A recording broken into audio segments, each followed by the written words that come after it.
Mary Türkmenabat avtomagistralının uğruna 28 fevral günü öýlen adam ýetkilerine getiren ýol helakçyligi boldy. Iki ýeňil awtologyň PTP gelip çakışmagy netijesinde ýüze çykan ýol hadisasyna 7 adam helak boldy. Yerli sülçüler ýol ulag hadisasynyň bolan ýerine derine güýçlerini geçirdi. Sürücüler avtomagistralnyň uğruna emele gelen çägi üýşmekleriniň ýol hereketine hop hawandyrýanyny aýdýarlar. Bular barada Azatlyk radiosynyň habarçysy 2 martda Sewitden habar berdi. Günnogor welaýatynyň administrativ merkezi bolan Türkmenabat şäheri bilen Günorta Günnogorda ýerleşýän Mary welaýatynyň Sewit merkeziniň arasynda uzunlygy takminan 220 km çen uzap gidýän iri avtomagistral bar. Ýol ulag hadisasy magistralyň Türkmenabatdan Maraga gaýdýan böleginiň 90 kilometrine ýüze çykdy. Ýol helakçylygynyň bolan ýeri takminan 2 welaýatyň ara çäkleşýän Sewitlerine gawat gelýär. Iki awtolog PTP gelip gawat çakışdy. Ýol hadisasyna uçuran awtologlaryň biri Mary welaýatyna degişli döwlet belgisi bilen, beýlekisi Lewap welaýatynyň döwlet belgisi bilen hasap alınıpdyr. Olaglaryň birine 4 adam, beýlekisine 3 adam bar ekeni, sürüjüler bilen bile 7 adam helak bolupdyr diýip şaýatlar aýdýarlar.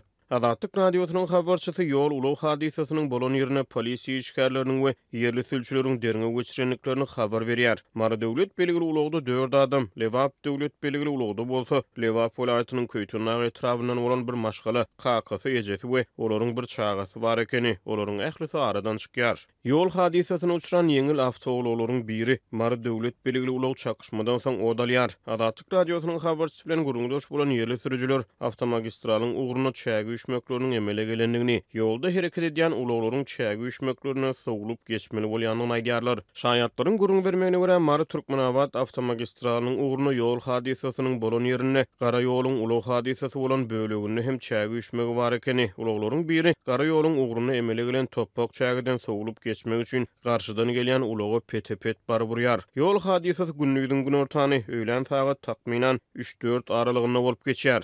Paçgarlyk wakanyň bolan ýerinde ýollarda çägeler arassalanmaýar. Mary Türkmenabat avtomagistralynyň hili soňky ýyllarda hasy yaramazlaşdy. Gara ýoluň tas her bir kilometrine diýen ýaly çukurlar emele geldi.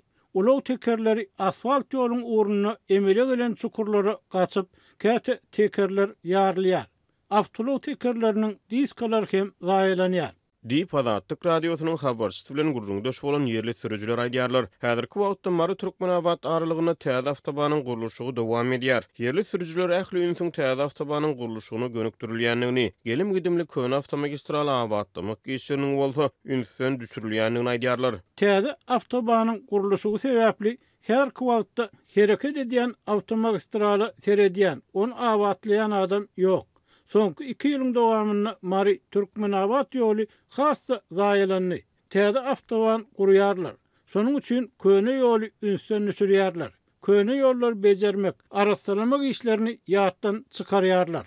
Diýip yerli sürüjüler Azatlyk radiosynyň habarçysy bilen gurulmuşlukda aýtdy. Fevralyň ahyryna köne avtomagistralnyň uğruna ýol hadisasyny uçuran Mary döwlet belgili ulagyň sürüjüsi Mary Türkmenabat aralygyna kire edýän ekeni, Lewap döwlet belgili ulagda helak bolan Köýtünagly maşgalanyň agdalary, eje kaky we olaryň çagalary öz dogduk diýarlaryna Köýtünag etrabyna ýerleşen bir gonomçulukda soňky ýolyna uğradyp diýip Azatlyk radiosynyň habarçysy Sewitden maglumat berdi. Türkmenistanyň içeri işler ministrligi ýol ulag hadisalary boýunça hasabat çap etmeýär. Döwlet media serişdeleri ýurdun çägine bolup geçen helakçylykly hadisalar, şol sany ýol ulag hadisalary barada habar bermeýär.